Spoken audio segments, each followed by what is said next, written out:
एक शहर में एक मूची रहा करता था। मकान के ऊपर वाले हिस्से में उसकी रिहाइश थी, जबकि निचले हिस्से में उसने अपनी दुकान कायम कर रखी थी।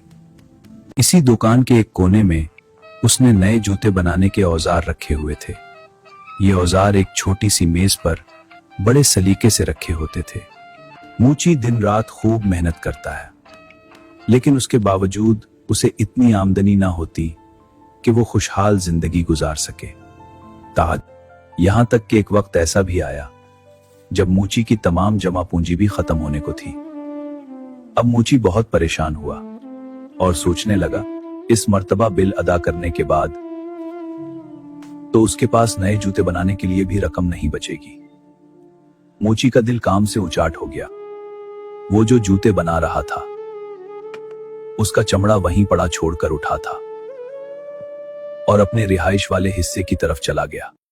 दूसरे रोज सुबह मूची नाश्ता से फारिग होकर अपनी दुकान में पहुंचा तो वो बहुत हैरान हुआ, क्योंकि कल जो चमड़ा उसने जूतों के लिए काट कर छोड़ा था उसके जूते तैयार थे और ये जूते इतने खूबसूरत थे कि मूची ने कभी इतने उम्दा जूते ना बनाए थे।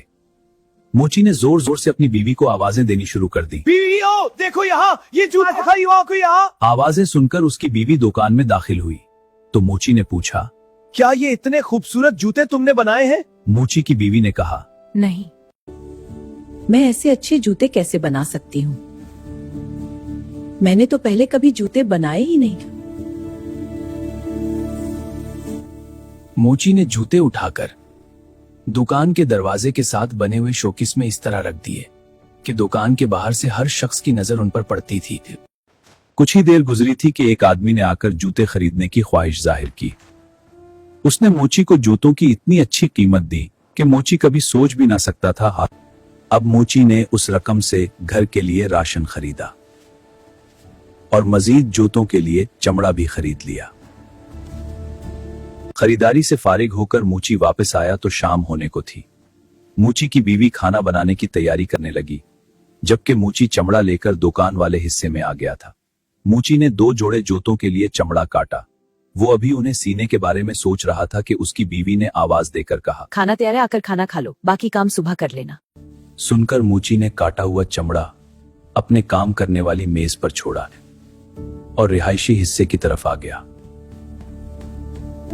दूसरे रोज सुबह जब मूची दुकान में आया तो वो एक मर्तबा फिर हैरान हुए बगैर ना रह सका, क्योंकि रात को मूची ने जो चमड़ा काट कर रखा था उसके आज फिर बहुत उम्दा जूते तैयार थे। मूची ने एक मर्तबा फिर अपनी बीवी को बुलाकर जूतों के बारे में पूछा, क्या तुमने ये जूते बनाए? लेकिन उसने इस मर्तबा भी अपनी लाइल्मी का इजहार किया। नहीं, मुझे कुछ नहीं पता। मूची ने जूते उठाकर शोकेस में रख दिए। थोड़ी देर बाद जूते बुक गए।